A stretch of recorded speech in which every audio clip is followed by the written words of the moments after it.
Kogon zamon, makon, davr silsilasida. Kishi o'zi tug'ilib o'sgan xonadoni, shajarasi, bolaligi o'tgan makonining tarixini bilishga ajib hikmat bor. Chunki hech kim osmondan tushmagan, o'zicha paydo bo'lib kamolga yetmagan. U voyaga yetguniga qadar tevaragida yaqinlari, hamyurtlari, butun bir jamiyat bo'lgan. Ular bois insonning ulg'ayishi, hayotda o'z o'rnini topishi uchun muayyan muhit yaratilgan.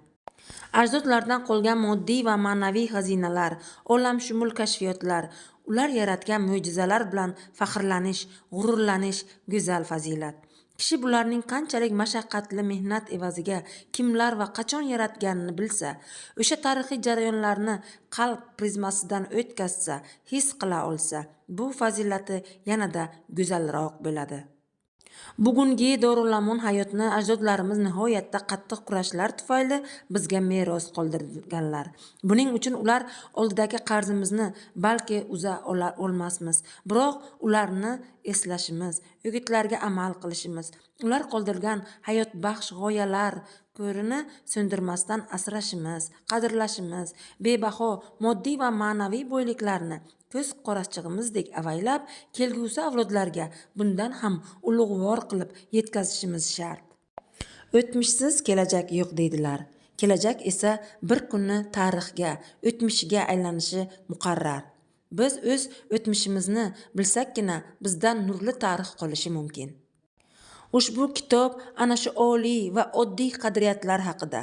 Kitobda Buxoroning ikki islomiy allomasi yashab o'tgan Kogon tumani va shahrining olis va yaqin o'tmishi haqida hikoya qilingani, mustaqillik yillaridagi hayoti, bugungi nurli kunlarda so'z yuritilgani juda muhim jihatlardir. Amir Said Kulol va Bahovatdin Naqshband kabi buyuk siymolar yurti bo'lgan Kogonning o'tmishi shubhasiz boqiy Buxoro tarixi bilan chambarchas bog'liq.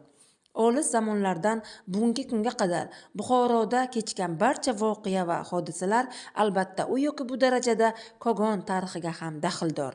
Buxoro shahri etaklaridan boshlanadigan Kogon zaminida qadimgi tepaliklar, kampirdevor qoldiqlari, qurib qolgan yirik suv o'zanlari, olis asrlardan qolgan qishloqlarning turkcha, forscha, so'qcha nomlari, bu yerdan buyuk Ipak yo'lining sharqiy yo'nalishi o'tganligi kishi e'tiborini tortadigan va o'rganishga loyiq ilmiy jihatlardir. Temir yo'llar o'tgandan buyon Kogon shahri Buxoroning temir darvozasi degan ramziy nomga ham ega. Sanoatchilar maskani deb yuritilayotgan bugungi Kogonning viloyat iqtisodiy hayotida salmoqli o'rni bor. Agar Kogonning tuman sifatida tashkil topganiga salkam bir asr bo'layotgani, bu yerda juda qadimiy qishloqlar, qadamjo ziyoratgohlar mavjudligini hisobga olsak, bu manzil juda ko'p asrlik tarixga guvoh ekanini anglashadi. Istiqlolga qadar minglab avlod ajdodlar yashab o'tgan, mustaqillikday ulug' ne'matdan bahramand zamondoshlarimiz yashayotgan bu manzil ko'plab tarixiy voqealar, davr evrilishlariga guvoh bo'ldi.